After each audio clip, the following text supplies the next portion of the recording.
अशा गटबंधकांना शासकीय कर्मचाऱ्याचा दर्जा, अशा गटबंधकांना शासकीय कर्मचाऱ्याचा दर्जा, अशा गटबंधकांना दिवाळी भेट.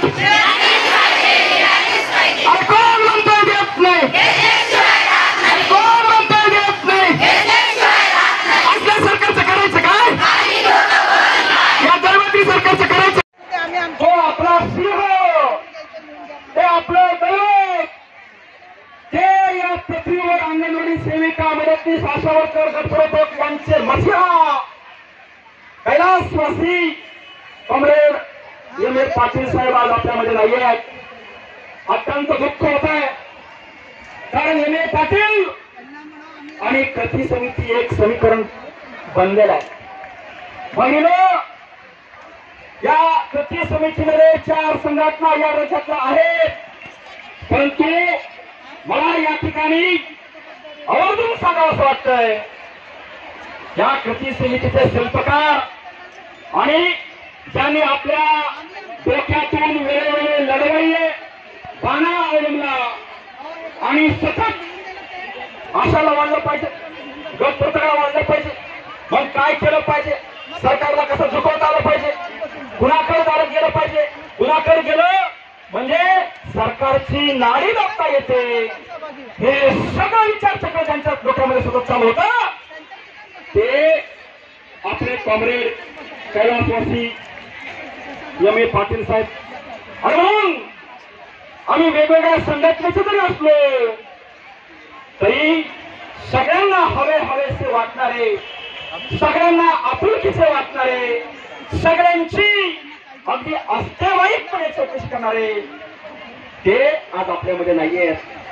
परंतु त्यांचं स्वप्न काय होतं, सगळ्या संघटनांनी एकत्र येऊन लढलं पाहिजे, मतभेद बाजूने सोडले पाहिजे आणि तळागाळामध्ये काम करणाऱ्या अंगणवाडी, आशा वर्कर, गटप्रवर्तक यांचे प्रश्न सुटले पाहिजेत. त्यांच्यासाठी आपण एकत्र राहिलं पाहिजे. ही नीट शिकवण त्यांनी आम्हाला दिलेली आहे. आणि भगिनीनो, कृती समितीच्या वतीने मी या ठिकाणी आवर्जून सांगू इच्छितो, जोपर्यंत आशा, गटप्रवर्तक आहे, अंगणवाडी सेविका, मदतनीस आहे, तोपर्यंत ही कृती समिती कुणाच्याही सांगण्यावर तुतर होणार नाही, होणार नाही, होणार नाही. आल्या किती गेल्या किती, परंतु भक्कम कृती समिती अशीच ठामपणे खंबीरपणे तुमच्या पाठीमागे सतत आणि सदैव राहणार आहे, हे मात्र आपण लक्षात ठेवा. काही भूमिका पण नाविवाद बळी करू नका. तुम्ही बघा, लहान बाळ असतोय जोशना, त्यानं हळूहळू बाळसं धरलं की गोंडस दिसायला की शेजारच्या बैलाचा ते उचलून घ्यावंसं लागतंय. तसं आता आपलं झालेलं आहे. आता ज्याला काही आशाचे, गटप्रवर्तकाचे प्रश्न माहीत नाहीत त्याला सुद्धा वाटू लागलं मी आशाचा नेता हवा.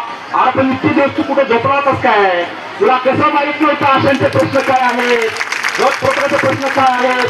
म्हणून आमच्या गटप्रवर्तक भगिनीमध्ये सुद्धा थोडा आणि राजनीती करा असं काही जण षडयंत्र रचत आहेत. पण आमच्या काही गटप्रवर्तक खूप चांगले आहेत, हुशार आहेत, पण त्यात 100% पैकी 2% गटप्रवर्तक सुद्धा निश्चितपणे मानव स्वभाव आहे, कच्च्या कानाचे आहेत.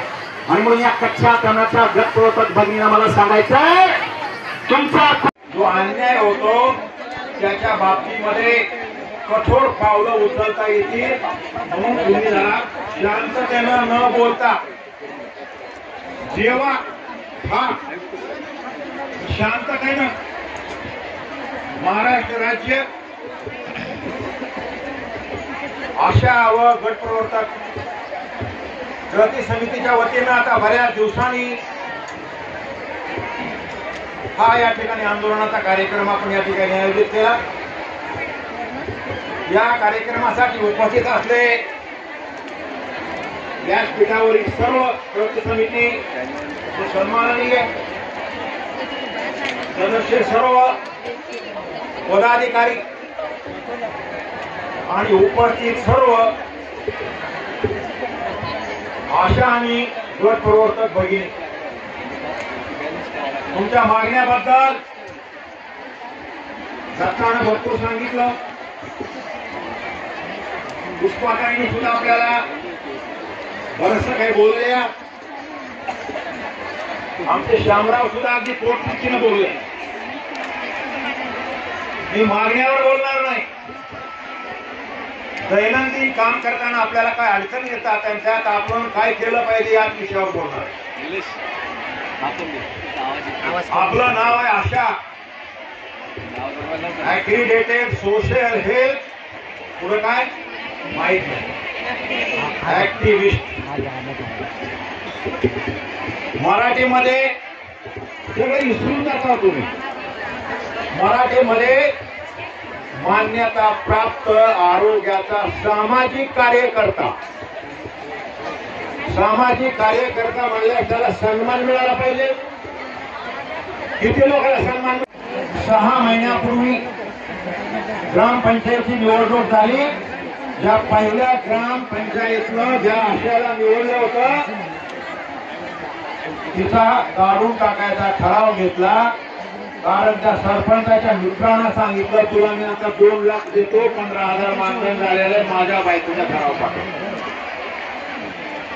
खरंय का खोटं होतंय का नाही? असं तिला काढून टाकलं. तिला डीएसओ कडे घेऊन